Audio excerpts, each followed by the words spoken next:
Hello and welcome to Insight Ophthalmology. This is Dr. Amrit, welcoming you to another important lecture in refraction. Today we are studying what is myopia and what are the types and classification of myopia. So without any delay, let's get started. Now this is the human eye, and as we all know that the power of the cornea is about 40 diopters and the power of the lens is about 20 diopters. That means we actually have two refractive surfaces in the eye, and the first one is the cornea. So when the light is passing through the eye, first it bends at the cornea and then it bends at the second refractive surface, which is the lens. So if you add up these two refractive powers, the total power of the eyeball comes to about 60 diopters. So this is very important, first of all, that I want you to know to understand myopia, that the total dioptric power of the eyeball is 60 diopters. Next is the axial length of the eyeball. So axial length of the eyeball is from the center of the cornea up to the fovea, and on average the axial length of the eyeball is about 23.05. So at this point what I want you to tell is that the axial length of the eye on average is 23.05 millimeters, and that corresponds to the 60 diopter power of the eyeball. So what is myopia? Myopia results whenever the eye is having excessive refractive power. That means more than 60 diopters for its axial length. So when can this occur? This can occur when the axial length itself is long. That means in case of longer axial length or a longer eyeball, or when there's a change in the refractive elements, and I already told you that the refractive elements are two. Number one is the cornea and number two is the lens. So when the refractive elements and their power changes, there's an increase in the dioptric power or the refractive power, and increased refractive power is called as myopia. So this picture over here tries to explain you the concept of myopia. Now let us imagine this to be our retina, and from here this is considered to be an eyeball, suppose. Now in this first case, the first eyeball has about 1 diopter of the power. So we know that the focal point, or where the rays are going to focus, is called a focal point. So focal point is nothing but it is 1 divided by the power of that surface. So focal point is 1 divided by the dioptric power in meters. So for 1 diopter, the focal length will be about 1 meter, right, which is nothing but 100 centimeters. So what will be the focal length for 2 diopters? For 2 diopters, it will be 1 by 2, that comes to about 50 centimeters. And for 10 diopters, it will be about 10 centimeters. Now, as you can see from this, as the dioptric power is increasing, the rays are getting focused much ahead. Okay, the rays are getting more converging and they are focusing much ahead from that 1 meter distance. So if this was considered to be our retina, this is what happens in myopia as well. As the refractive power of the eyeball increases, the rays which were supposed to get focused onto the retina will now get focused much ahead of the retina, as you can see over here. So they are not focusing on the retina but quite forward from the retina, and this condition is called myopia. So I hope you understood what is meant by myopia. So as you can see in this is actually summarizing the types of refractive errors. So this is the normal emetropia, okay, which means normal eyeball, in which the rays of light which are coming from infinity, they are going to get refracted from the surfaces of the eyeball and finally get focused onto the retina. However, in the second picture, the B diagram, you can see that if this is the retina, the rays are getting focused somewhere behind the retina, and this is hypermetropia. Now in the third picture, you can see that the rays are getting focused somewhere in front of the retina, and this is a case of greater refractive power or greater converging power, and now we are talking about the myopia. Now let us try to classify myopia. Now myopia has a lot of classifications, and it can be classified based upon the rate at which the myopia progresses, the anatomical classification of myopia. The myopia can be classified based upon the degree of myopia, whether it is physiological or pathological myopia, the age of onset of myopia. Now, let us first classify it based upon the rate of progression. So, based on rate of progression, we have myopia, which is stationary. So, stationary myopia or a progressive myopia. Now, under the progressive myopia, again, we have two types. We have something called the permanently progressive and temporary progressive. So, as the name suggests itself, you will get an idea about the types of myopia we are talking. So, first, let us talk about what is meant by the stationary myopia.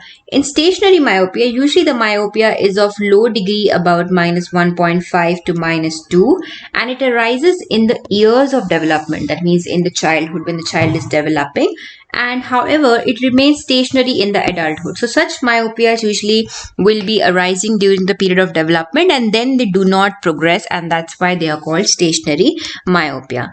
Then we have the progressive myopia. In the progressive myopia, we have again two types, the temporary and permanent. The temporary progressive myopia basically means that it arises in the early teens, right?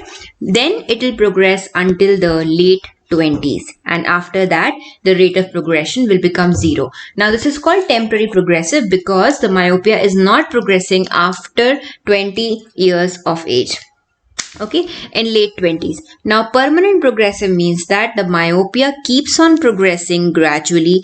Even around 25 to 35 years of age, it will be progressing, and thereafter also it progresses. However, it advances much slowly. So since there's a permanent progression, this is called permanently progressive myopia.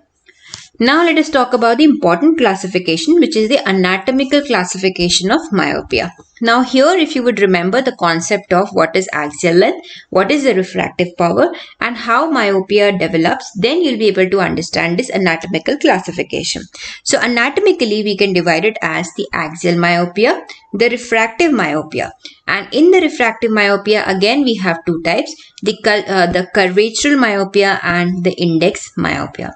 So as you can guess from here, axial myopia means that the axial length of the eyeball will be more than the average. And refractive myopia means that there is a problem in one of the refractive components. Either it is the cornea or it is the lens. And because of this problem, the refractive power of the eyeball is increasing. So either the cornea is more steeper, rendering the eyeball more refractive power, or the lens is more curved, rendering the eyeball having to have more refractive power. So let us first understand what is meant by axial myopia. Now axial myopia is quite simple to understand. So in the first picture you can see this is a normal eyeball. In a normal eyeball with an average axial length, you can see that the rays of light which are coming and they are passing through the lens, they will focus onto the retina. However, in the eyeball, if the axial length gets increased, if it's more than 24 say millimeter, what happens is the rays when the axial length increases and the cornea and the lens are still the same, okay, so what happens, the rays of light which are coming, they will now be focused in front of the retina instead of focusing onto the retina. So what has changed over here is nothing except the axial length of the eyeball. That means the eyeball has gotten elongated, and because of that elongation of the eyeball, the rays are focusing in front of the retina, and that is the cause of blurred vision in this patient, and this is axial myopia. Next, let us try to understand what is meant by the refractive myopia. As I told you, refractive myopia, there will be basically two components which can get affected. So either your cornea is getting more steeper or curved. So if this was the normal curvature of the cornea becomes more conical or more steeper, the power of the eyeball will increase, the rays will get focused in front of the retina, and that is called corneal myopia. Or sometimes you can have the lens will become more fatter because of some reason or more curved. Now that is called lenticular myopia, because here the myopia is occurring because of the increased diameter or increased curvature of the lens. So now let me tell you that this does not occur in isolation. Sometimes corneal myopia can occur with axial myopia, it can occur with lenticular myopia, and sometimes all can occur at once as well. Now let us try to understand what is meant by the index myopia. So these are the slit lamp images of a patient, okay, and they are telling you about the grading of the nuclear sclerosis. Nuclear sclerosis is a condition which occurs with the aging of the lens, in which the proteins they start to change their characteristic with age. So what happens initially, the lens which is transparent like this, it will start gradually and to develop nuclear sclerosis and hardening, and because of that the refractive index of the lens will also change. So you can see the grading of the lens is changing, okay, from grade 1, grade 2 and grade 3. This fourth picture has the maximum amount of nuclear sclerosis or the hardening of the lens. Now what happens with hardening is that as the nuclear sclerosis increases, the refractive index is also going to increase. Okay, and now we know, according to the Snellen's law, what happens is when the rays of light is actually passing from a rarer medium to a denser medium, what happens, it bends towards the normal.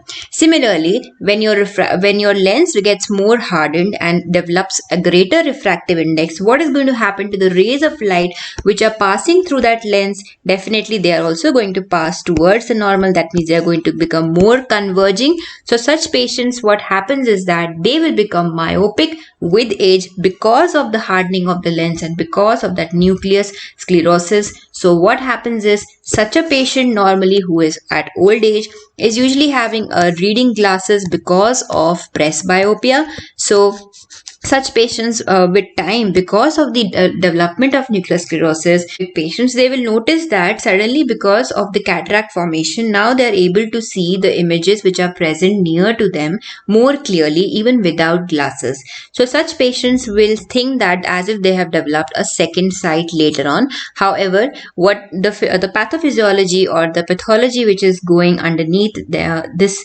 condition is actually the index myopia, okay, and that is happening because of the nucleus sclerosis. Next, let us classify and the myopia based on the degree of myopia. The myopia can be classified based on degree of myopia as low degree myopia, in which myopia up to 3 diopters come. Then we have moderate myopia, which is myopia up to 4 to 5 diopters. Then we have the higher degree of myopias, which are 6 diopters and higher. Now let us classify the myopia based on the physiological and pathological myopia. So what is meant by physiological myopia? Myopia which does not have any other ocular pathology. That means you just have an increased axial length or a refractive component problem. So that is called a normal physiological myopia. However, myopia which is not physiological, which is also described as malignant or degenerative myopia, is called pathological myopia. Here important point to be noted is that pathological myopia usually is a high degree of myopia, more than 6 diopters, and there will be degenerative condition which is going on in the posterior pole or in the chorioretinal. So all these pictures are related to the pathological myopia. So you can see it is not a normal fundus. This is describing all the various chorioretinal atrophic changes that you see in pathological myopia. Now let us classify myopia based on the age of onset. Myopia can occur during the congenital period, that means right at birth, and such a myopia will persist through the infancy. This is called congenital myopia. Then you have a youth onset myopia. That means the myopia occurs between 6 years of age and the early teens. And early adult onset myopia. Early adult onset myopia means that the onset of myopia is between 20 to 40 years of age. And late adult onset myopia is myopia occurring after 40 years of age. So yes, myopia can occur after 40 years of age. Okay. Now let us talk about the two special types of myopia. The special type of myopias are the night myopia and we have the pseudomyopia. So what is meant by night myopia? Night myopia it's a special phenomenon when you become myopic at night. Okay, so as the name suggests, the phenomena of increased myopia under low luminance is called night myopia.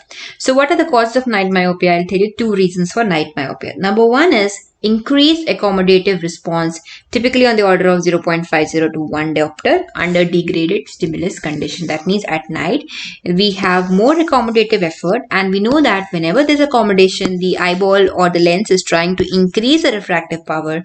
So what happens in increased refractive power? We develop myopia. So that is called night myopia.